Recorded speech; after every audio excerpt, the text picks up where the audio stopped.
You're watching Every Skin Has a Story, Creatives of Color Take on Beauty, created and casted by Maya and Jennifer McHenry, and presented by Retrouvé. My name is A-lan Holt, and I'm your host, and today's guests are two of the most talented and forward-thinking women leading the arts and entertainment space.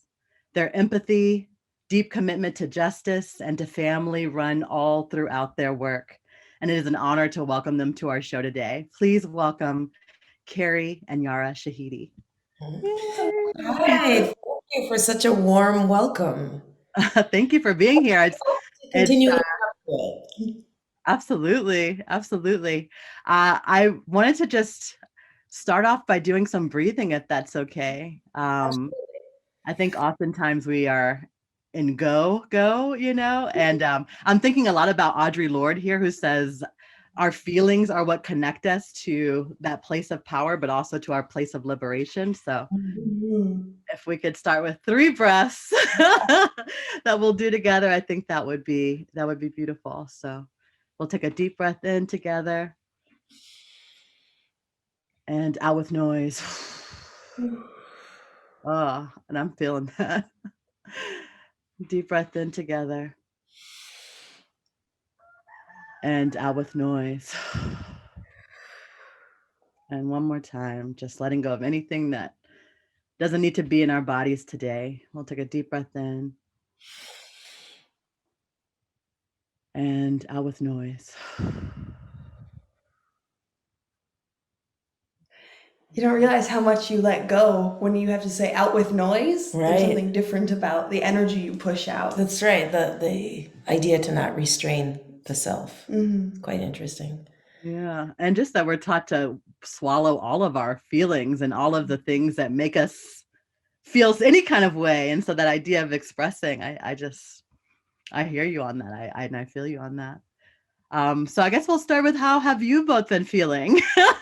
In whatever way you'd like to answer that, but how have you both been feeling? I had one feeling this morning because with the shift in time, I wasn't prepared, which means my sunrise walks have turned into morning and work has been very busy. And so I've missed a couple of walks, and this morning I thought like, oh no, I need those.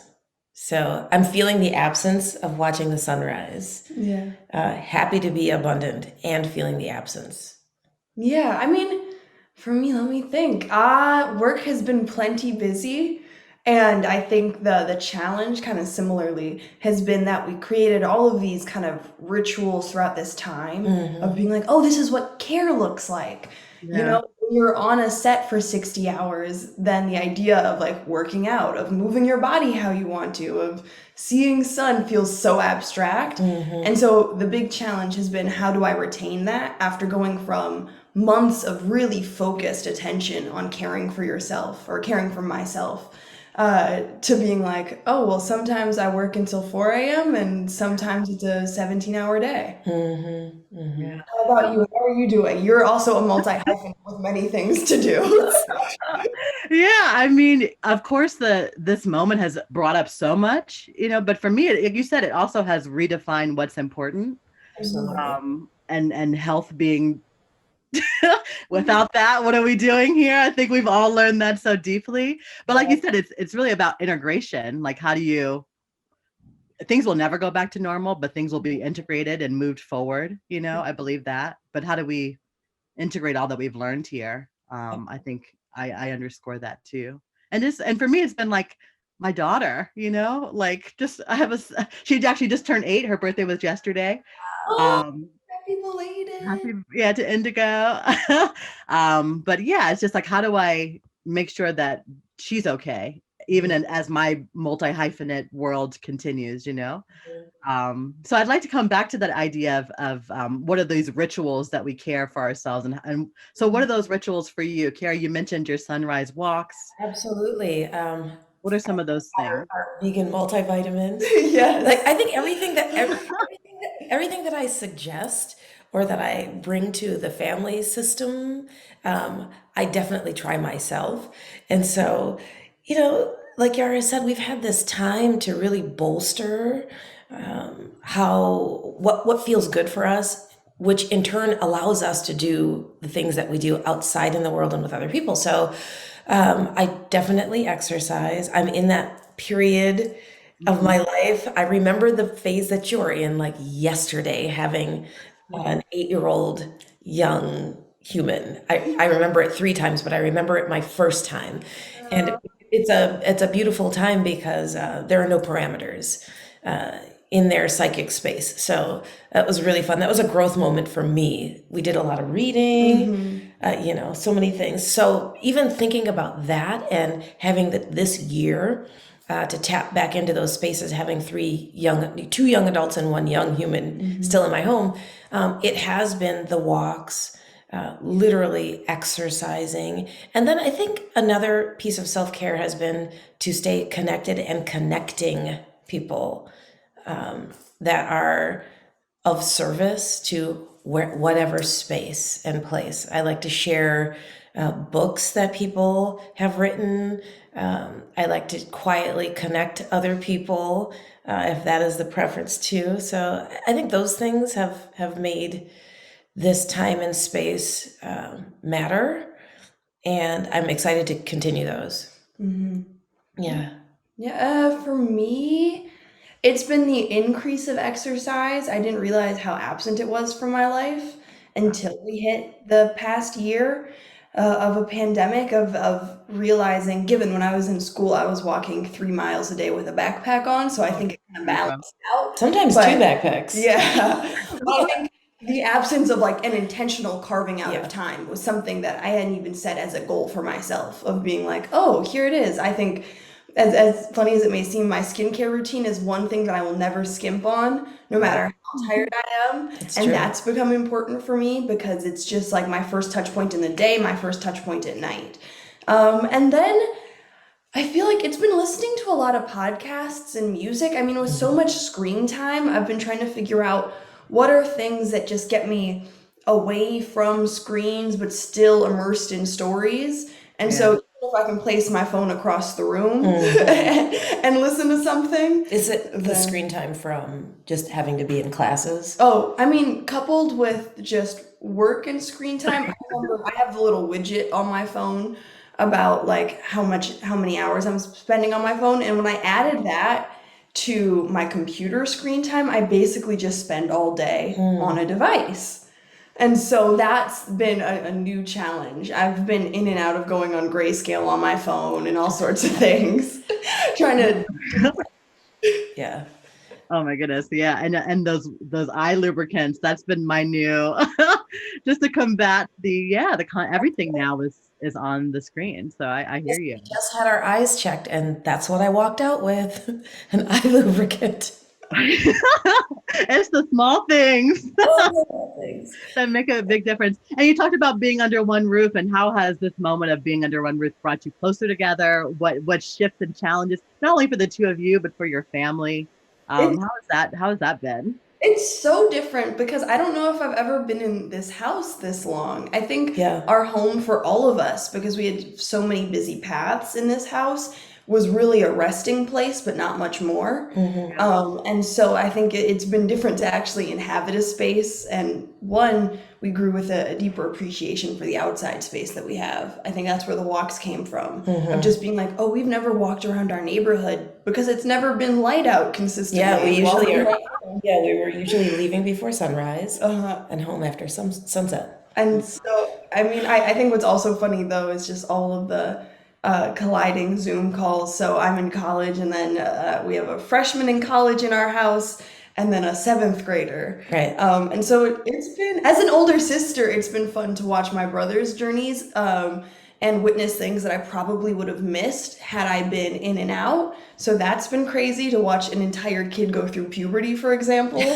Like, Intimate. I can only imagine what it's like for you as a I was parent. ready. This is kid number 3, so I was like, I bring mean, it. it's my first time being cognizant enough to be aware of this. So I was like, what is happening? Oh my It's a goodness. joy. Yeah. I think you say it a lot. Like, it's one thing to be with people you like, but it's such an honor to be with people that you love as well. Yeah. You know, I'm a college. Oh, sorry, I didn't mean to. Go no, ahead. it was frozen for a quick sec. Okay. Yeah. I mean, I'm a college educator as well. And so when you said that you're going through the Zoom, college via Zoom, my heart goes out to every freshman, sophomore, junior, senior who is navigating that space. And also, college is such a social and intimate time. So just navigating those challenges. But how has college online been? I definitely have to say my transition was better than most just because I've done distance learning many a time before. So that wasn't too foreign to me. And also being in a social science, I have so many friends that were in the sciences that really missed out on the tactile experiences of having to be in a lab and things like that, whereas discussion didn't feel as impeded online. And so I've enjoyed the classes I've taken. I definitely miss being on campus. And I think what's also been a fun challenge is figuring out how to like carve time for the larger projects. Being a junior now, I'm finally working on thinking about my thesis, which is crazy because it was just a concept or like something we tossed around a semester ago. And so it's been interesting, again, going to the idea of integrating kind of life systems, of being like school on its own used to take up its own world. And so I've had moments and highlights like being in an independent study with Cornell West is one thing where like those have been the moments where I'm so grateful because I'm like, these are the opportunities that I've witnessed this anomaly of a time open up for me. Yeah. And so I've been trying to appreciate those and just take it and not compare what campus life would have been. But it gets hard. Yeah, I hear you. I appreciate that forward thinking no matter what. And shout out to Cornell West, and we're deep in solidarity with him and his struggles and also his brilliance. So thank you for bringing him to the table. Of course. And again, I just so much love and so much empathy and so much shout outs to all of our college students and recent graduates. We just love you and send you so much love. And our teachers. Yeah, our professors on the other side of the screen. You all are really doing the good work. Learning and integrating new technologies and still trying to maintain that intimacy. Intimacy is the word I'll come back to over and over again. But I do think it is like the crux of the work. But I want to go back to family a little bit and talk about your families and the legacies that you bring with you today. So we stand on the shoulders of giants. We stand in the presence of so many folks who have come before us and have made this moment possible. And I think too, as Black diasporic peoples, our personal legacies connect us to larger global political trends, moments in history and in time. So I think like our personal deeply connects us to our connection to community. So with all that to say, I'm curious about where are your people from? How did you get here? Who are they? How do they inspire your work? I just want to bring them all into the room with us today. Absolutely. I think everything begins with family. If I think about my mother's side of the family from Natchez, Mississippi, I grew up knowing that my grandparents were educators, master's degrees, started their family late, late 20s, early 30s, 7 kids. And so our whole family is just blossomed with educators who have committed their lives to our communities. My grandfather was a principal. And then if I look at the other side from Louisiana, my grandfather was a special ed teacher. Like in the 50s, 60s, Very different take on. Yeah, my grandmother was an entrepreneur. And so these people were extremely present in my life, therefore instilling in my aunts, my uncles, my father, my mother, service. Just, I really think it's hand in hand with just being alive is the idea of service. And my father was deeply involved in the civil rights movement. My mother has told me a story of like, yep, in walked, I think it was Huey Newton or someone from the party. And she was like, and I just got used to just running out the back door because she was like, I just never knew like what meeting was taking place in the house in Madison, Wisconsin. So she chuckles about it now. But, we think about these moments that our heritage, our legacy has brought to us. And then even thinking about, your first meeting with Dr. Angela Davis, being full circle. Yeah, really being able to share an image of her with my grandfather when he had brought her in as a speaker at his university, which was surreal. But I mean, I think the way I relate to family is very similarly. Like, we're very entrenched in the idea of family. But when people talk about representation, I feel like family comes up immediately for me, because I think my sense of belonging in the world was that I had so many anchors around me to show me what was possible. Again, going to this idea of service, having so many educators around me, having so many people that, regardless of where they were positioned in the world, were dedicated to, and are dedicated to service, really meant that I think it wasn't until I fully entered a larger world of media that I realized the utter dearth of representation, because my representation had always been my family, and outside media had always been super limited in our house. So it had never crossed my mind that the world wasn't full of possibilities. And it wasn't that it was a sugar-coated experience. I think it was deeply grounded in the experiences of the obstacles that had to be overcome by every family member. But it was still like, but here are the examples around me, the people I'm talking to regularly that are figuring out how to continue to thrive in these systems. And we really kept the space of literature first and in the forefront of our house, and audiobooks. Yeah. So our children would lay around on the floor and set up their pillows and such, and have a screen with, you remember those things, that the design that would just shoot across the screen, and they would just lay there and listen Visualizations. they would listen to audiobooks their whole lives. So when we moved into television, I remember a lot of executives were just like, who are these humans? When they would say, what's your favorite show? And I'd have one kid say, like, I don't know anything on your network. I'm glad that we're talking about creating a show, but I don't watch TV. So I think there was a whole season of a show that your brother was on that we hadn't watched. Because the idea was, even in putting our kids into the business, it was really developing a sense of entrepreneurship and carving space for themselves and for others to open the door, kick it wide open, and bring other people in above and below the line, in front and behind the camera. So, like Sherilyn Eiffel says, we were there to infiltrate, still are. Absolutely. And we often have those questions when we think about justice.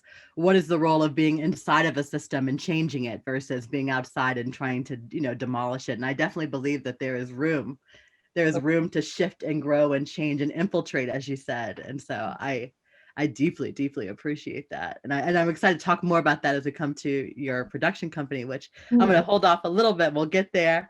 But there's so many things I heard in what you just said. One, even the migration too. Did I kind of hear that your family started in the South and then moved to Wisconsin? So that kind of. Yeah, that's true. We did. And part of it, for my Mississippi family, there were siblings in the Midwest already. So some of my aunts and my mom came to university in Wisconsin.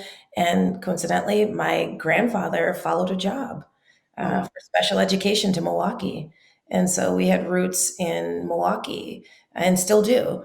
My aunt, who's a retired teacher, is still there, and my cousins work in education, and it's just really neat. And so we started in Wisconsin, and I went to UW-Madison. Oh, Wisconsin-Madison is a beautiful arts program. First way, shout out. Yes. And really, it's an anomaly of a city. It was really liberal when I was growing up, a really liberal bubble. So there were a lot of forward thinking people that I was surrounded by as a young person. And so, taking that with me even to university, and especially to a university that had 40, 50,000 students, I was still able to carve out what was important. But I was also the kid that was in class, and a 300-person class, and the professor would look up and say, "Are you Kwame's daughter?" Like, yes. Yeah. So my father's impact is long lasting in the city and elsewhere. But and so I think taking that into how we raised our children to just, one, be of service. I think when you were 8, you had the opportunity to name your production company or your corporation, and she chose Dharma driven. that to me is a testament of all of the information that she had taken in at that point. And, we're really connected to our extended family. So all of the conversations that she's had and my other ones have had with our elders and with our peers in our family. So to have a young human say that her corporation was going to be purpose driven, I was like, we're about to go on a fun ride. I love that. I love that. And what would you say, if you could quantify it in one or two sentences, is your purpose as it relates to service and the multi work that you do? And I love that. I'm crying from that darn. That's a great question. It's ever changing, and I think especially in the last some years has felt like it's gotten more complicated. But one phrase that I've been going back to, I forget when I had first written it, is this idea of we don't integrate, we recreate, and this idea of recreating systems is really exciting to me. I think the total history nerd in me is excited by it, as well as the idea of liberation, and to be placed in a moment in which people are very seriously considering reimagining systems that we have considered so normal for so long, I think is kismet. I wish it didn't come at the cost of so many atrocities that we witness daily, but I think to be a part of a generation that is revisiting the generations of work done before us that have considered abolition essential to liberation is really special. Yeah. Abolition is central to liberation. Yeah. It is deep because it's in some ways it feels so new, this new awakening around social justice, but we know, and we have to bring in, and I love that you said calling in the generations of work that has been done towards the same end. And so, yeah, absolutely. Absolutely. And That's two, what's so fun about living with college students are the conversations around social constructs, and the books that they're all reading. I feel like I'm back in school, and it just makes me excited. It's really exciting to see what's happening. yeah, and more us revisiting our intercultural coalition building. I think obviously we're seeing that so much now, and that's has really been a deep part of the social justice movement forever. It's never been one group. It's always we need each other to survive. And so my question is, what do you think that we owe each other, especially across racial and cultural lines, as we think about our continued push for liberation? What do we owe each other? Well, thinking about even what we've witnessed in regard to the kind of terror felt by our larger Asian communities, witnessing the spike in violence that has always been there, but has really been um, made more public and made more okay by the political ethos that is allowed for such hate to thrive.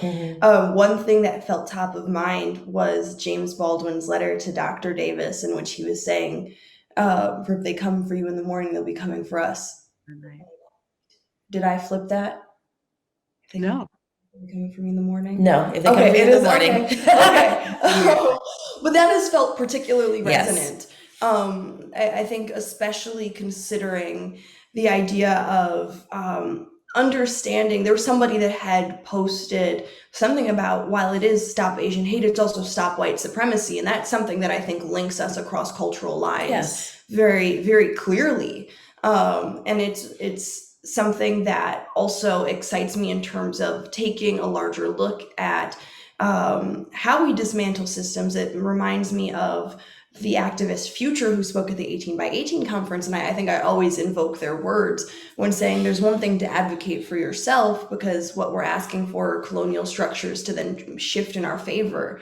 But as soon as you bring another person into the room with you, then we begin the work of dismantling. And that may sound so abstract, but I think we're looking at the very practical ways it's happening right now, and the ways it's happened generationally, of this coalition building, of this idea of creating a narrative that allows us to hold these truths of what communities are enduring without comparing. And for people to be able to even call out when different news organizations say, hey, this is what the Black community should be doing for Asian Americans, and be able to say, hey, this is not the time for this article. Coalition building is important, but this idea that we are going to be comparing the oppressions of groups Right. versus allowing us to live in the fullness of our movements and hope to create some kind of cross-cultural exchange and support. And I think there's a challenge that's happening right now as well. And there are a lot of hurt feelings in many communities of color. And so when you see, when we're talking about flipping it and talking about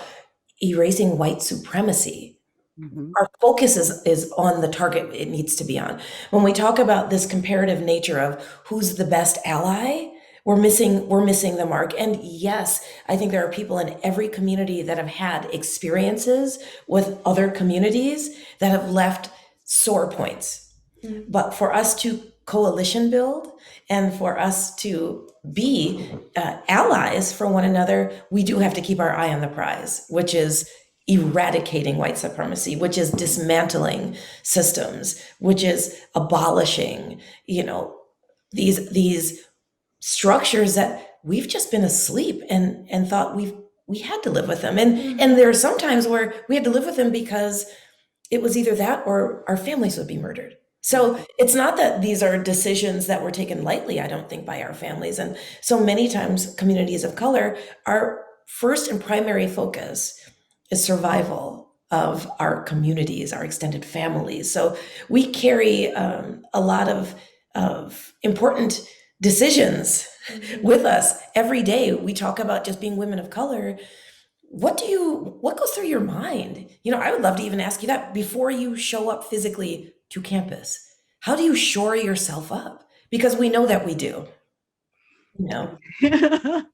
Every day. I mean, it's from the way that I show up physically, the things that I do to prepare myself to go into space. So that 3 breaths that we did at the beginning of our conversation is like literally a tool that I take into every space that I go into. Whether it's adopted by those I'm in conversation with or not is a different question. My students, if you talk to any of them, it's like we're breathing together, Adrienne Marie Brown says we begin by listening, and that is a very important step that we often overstep. And then, I want to underscore what you said too, which is like our histories together are messy histories. There are no like right, wrong.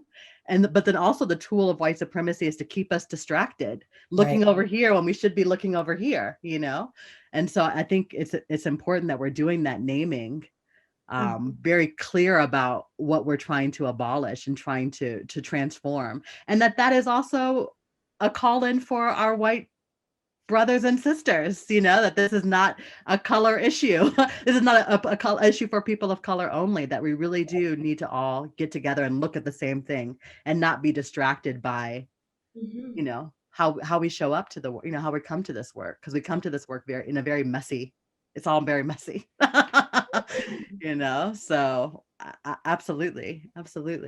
And then too, we're just off the heels of Black History Month. We're deep in Women's History Month, and I've appreciated this year, especially that those links are being made more explicit than ever. Like what is the role of our intersecting identities as we think about these big blanket celebrations?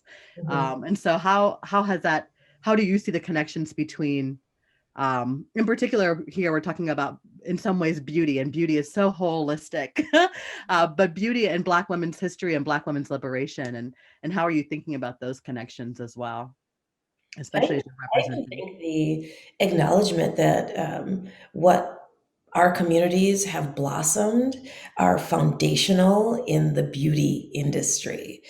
So many things are created to replicate something that has been found in the community, brown and Black communities, color palettes, all sorts of things. And so I think what's so interesting is seeing, for me, this whole span of what beauty looks like, right? We've had to get people used to the fact that we all look very different. And it is not whatever standard that you've been taught in your home, but it's what we're presenting. So what I'm presenting is beauty. What you're presenting, whomever, right? We all carry our beauty with us. And it is not to be judged or to be told that, oh, this qualifies as. And I think as of late, what we're starting to see is an unabashed reclamation and acknowledgement of our community's incredible beauty. Yeah, absolutely. Absolutely.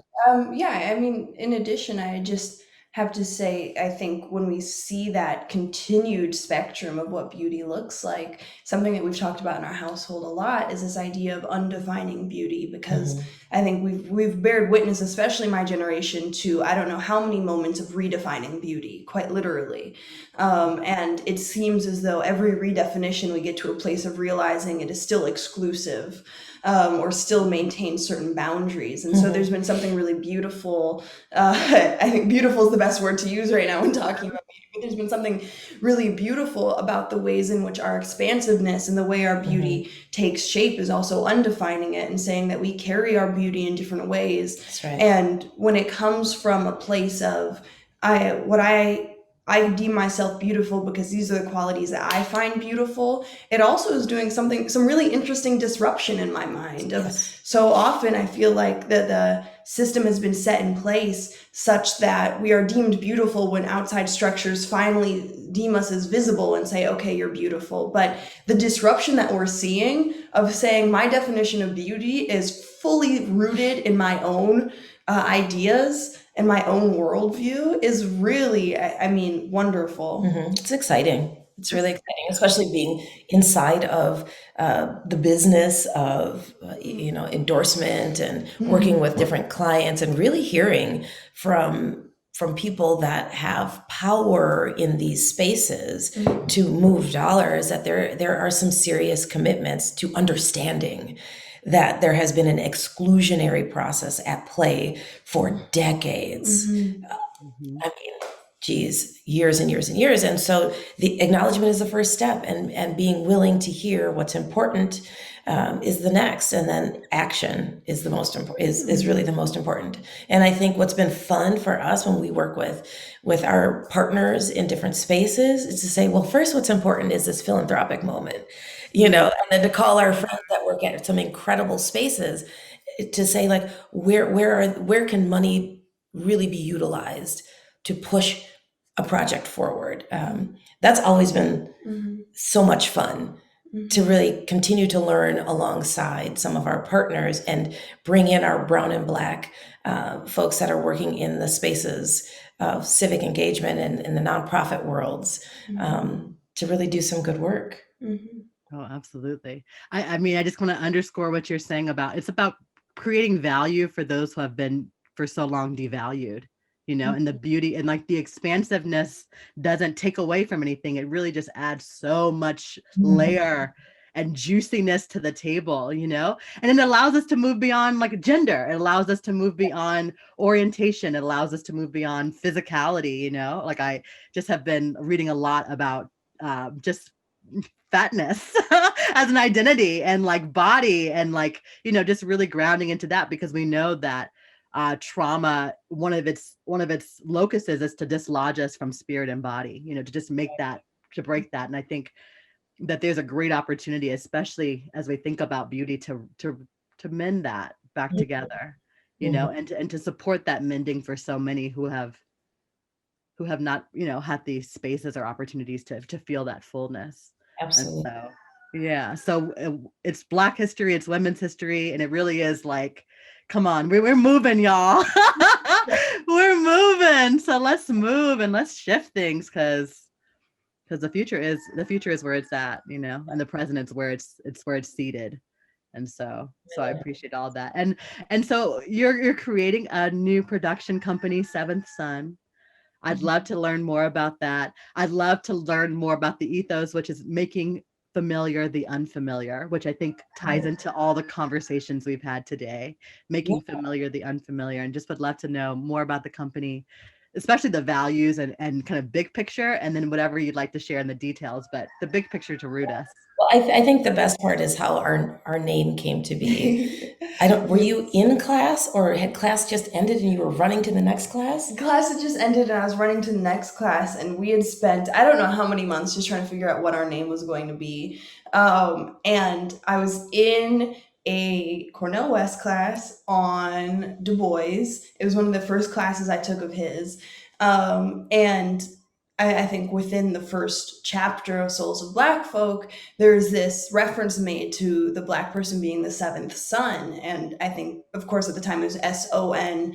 And so there's something really interesting about being a company really run by women of color, and our entire team are women of color, about flipping it to seventh son, SUN, and in this kind of moment of both acknowledging the systems that we have walked into and aim to dismantle, but there's something beautiful about the imagery of sun as we talk about piercing the veil, as we talk about this idea of bringing light to the images that we see of ourselves.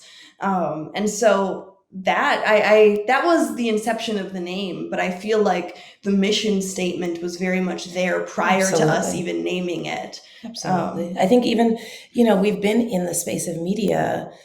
I think your brother's first show, he was 5. Yeah. He's 18 now. You were right around the same time. And so being within the structures for so long, you start to see where you could make an impact and where you are willing to risk it all to just literally do the work of dismantling. And, when the opportunity came to be, and they offered us a deal to produce, my first question was like, why? But what we realized was, and somebody on our team was like, you guys have been doing this work. This is what you do, just having children on the show, working in these spaces. You are doing this work outside of the character. You all are asking these questions. And, the studio, thankfully, saw the value in that. And so we took it seriously. We actually waited a year because Yara was starting her freshman year at school. So we waited for her to do that. And then when you were shooting season 3, I think, of Grownish, she got out of the car and walked to the right and went to set, and I walked to the left and went to our offices. And so we've had a really wonderful opportunity to sell shows that matter to our greater communities, brown, Black, immigrant, intersectional, all sorts of spaces and places that we have our interests in, and being co-led by a 21-year-old who is not feeling the pressure, thankfully, of I should just really do this because. Our projects are extremely intentional. And we do center in a space of joy. A lot of our peers in the business do the great good work of telling our histories. And they tell the spectrum of our histories. And we definitely like to be on that same continuum. And when I say we center in joy, it's not that we avoid the real, but we're trying to add to some spaces where some of the work is just so solidly, beautifully done by our peers, by Ava, by Charles King. There's so many people doing incredible work. So, we're just trying to expand on that. Yeah, I have to say, you're a natural community builder, and ultimately I feel like that's what production is, at the end of the day. As much as it is about creating these really wonderful concepts, it's about uniting people, because every project you build its own little team of people that have to be equally committed to these anchoring goals of what do we want to put on television. We know the details of the project will change from its inception to when you get it on TV to all the stages in between, but it's been so exciting each and every time creating these groups of folks and being able to be a part of this collaborative effort to say at the end of the day, these are the values that ground this project. And we are going to continue to workshop it until we find the right vehicle for these values. And at the same time, it's like, what new writer can we bring in? Who can we bring into the space that wants to be here? That brown, Black, immigrant woman. We really are focused on these spaces where these voices have not been heard as much as they should be. And so every opportunity, even on the production side, we're working with lawyers. And so we make those calls and say, like, listen, we want this person to have executive producer credit. Mhm. Even though traditionally that wouldn't be the trajectory, Mm-hmm. we have some equity building to do. So there are going to be some quantum leaps that have to happen, and we're all for it. Yeah. We don't have that friction of saying, well, no, we're executive producers, Right. and we're holding on to that title. It's like, no, we need all the voices in the room. Power sharing. Yeah. Absolutely. And even as an actor, I'd have to say it's given me another level of commitment to this work, because I think being in a place of receiving other people's work, fortunately, I've been in spaces where ultimately I appreciate what I receive and what the writers write. But, I think being a 21-year-old that has come in with strong commitments to what I want to see happen, you end up talking to a lot of walls that look like they're listening and look like they're like, absolutely. Yes, exactly that point. Only to be like, okay, where's the work, guys? Where's the work? So there's another just level of agency to it, to be a Yeah. part of a group where I don't know how many conversations you even lead with our team of re-anchoring why we're doing very particular work, of Yeah. why we're going the extra mile, having the uncomfortable conversation. I think there's another level of agency in the production work of saying, hey, these are our values and this is literally how we plan on executing them. Yeah. And I think as an actor, I've been able to take advantage of any leeway given to me, but at the same time, there are these natural confines that you find yourself running up against time and time again. Right, because And it's so- not your show, they aren't your words. Yeah. Those moments where you may have some information to say, like, oh, I'd love to share this perspective, right? Absolutely. You just never know. But if you're willing to take that on, the fact that we just continue to talk to people and saying this is important, not for me, for the community, and therefore for all of us. It's important things that we may overlook in spaces. Let's circle back and look. Yeah. I'm really so appreciative to watch her journey in really sharing her voice, and smashing the hierarchy and saying, I understand that this person's title is way up here, but my voice, my dharma is to share this perspective. So a lot of the work that we do is done behind the scenes.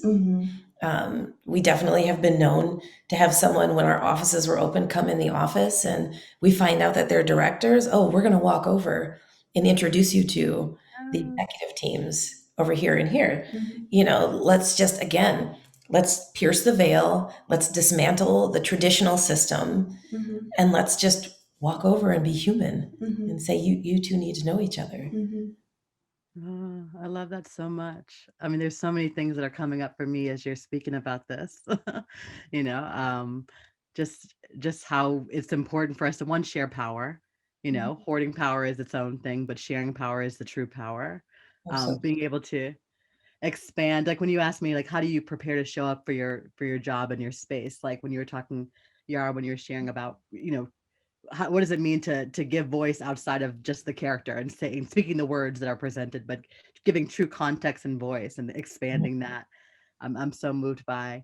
And then too, as I was thinking of Seventh Son, I was, of course, got that reference around Du Bois, but also thinking about the indigenous idea of what we do now has to be responsive to 7 generations ahead and 7 generations behind, and kind of like the work that we do in this moment is so much bigger, and really has to be responsive to that level, 7 generations. And so just wanting to bring that into. Well, thank you for offering that. That's really beautiful. I mean, you speak about this idea that people that have done such incredible work on the behalf of our community, on behalf of our community, and they weren't even sure that they would be here to witness it. So the depth of our commitment to the people before and after us is done without foresight, but it's done with such passion and commitment. And I think there are so many people that we're surrounded by that have committed to that. There's no meeting that says, hey, are you committed? Are you committed? But we find each other and we bring more people into the fold. It's exciting. It's scary. It's what we're supposed to be doing. It is the work. Absolutely. Find each other. I love that. And I guess as we close this conversation out, one of my final questions is, how do we keep that motivation, that momentum, really? Once you're in a good rhythm, how do you keep it going despite and in spite of everything? What does it mean to keep momentum, to keep focus on this work? Definitely give space for my fears, and I think when I walk, and I typically am walking twice a day for extended periods of time, I can hear it. There are times after a meeting where I'm like, why am I doing this thing? And I give space for it, because I know ultimately, we are in this position for a reason that is so much bigger than ourselves, than our last name, than our company. We're here for a much bigger reason. So I give space for the doubt. And then, I write it down. We workshop a lot at home. I mean, outside of talking about, I don't know, I think we talk about everything we talk about in the house with from 13 to my husband and I, like, everything we talk about is really contextualized through the lens of being of service. Yeah. And I would have to say one concept that I've been circling for a minute is the idea of indebted gratitude, going exactly to what you said before, of saying there's so many generations prior that have created this space that has allowed us the freedoms that we do experience right now. And I think we can either go from this figurative lineage and heritage to the quite literal miracles that have had to occur, and the space shifting and perseverance to get us all to where we are. I think of even going as granular as the creation of transportation, of the sharing of ideas and the sharing of knowledge back in the BCE. And so there are moments like that really, I think, help ground us in what we do, of saying that there are going to be days you wake up and say, this work is for the birds. Like, and You're like, well, I guess I have wings. Let's go. Here we go. where we lean into the indebted gratitude part. And sometimes you just work out of an indebtedness to say that there's so much that I experience that is wholly contingent on, I don't know how many people choosing to wake up and do the work regardless. And so, as you're saying about going 7 generations ahead, there's work that we get to do that creates the similar impact. And I think, I forget who had said it, but I was in conversation with somebody and they were talking about the idea of activism and social engagement. And they're saying, like, being socially engaged and being active and making progress is like sitting on a moving walkway. You cannot be stagnant. And so I think even the idea of maintaining what we have requires active work. Let alone progressing what we have and what we want to do. And so that was a really wonderful visual of saying, like, if you're not actively moving forward, you're going backwards. Can't be neutral on a moving train. Yeah. No, absolutely. So, I mean, this is to joy and rooting in joy. This is to coalition building and the movement together, because we need each other to survive. This is digging deep into our legacies and pulling the power and the knowledge of so many who have come before, and so many who will come, who have yet to come. That's right. And also to just digging where you stand, that change can happen no matter what industry, no matter what space you find yourself in, circumstance. And so I'm just so honored to have shared this conversation with both of you. Likewise, we're so honored, and we're really grateful for Jennifer and Maya to really understand the power of integrating these spaces and saying, like, these are the spaces where there is so much learning that can happen for all of us. And so it's just a wonderful, wonderful space to be in conversation. So we're grateful. And same. And thank you so much to Jennifer and Maya, who are the creators and casting director of Every Skin Has a Story. Yes. Thank you to Retrouvé for presenting this conversation. Thank you to Keri and Yara Shahidi. Thank you so much for spending your day with us and your time with us. And onward. Enjoy 8. Yeah. Thank you. Thank you to mothers and to college students and to professors and frontline. May they continue to be our teachers. Absolutely. And thank you so much, everybody. Have a beautiful rest of your day. All right, you as Bye well. bye. Thank you. Thank you Bye. so much.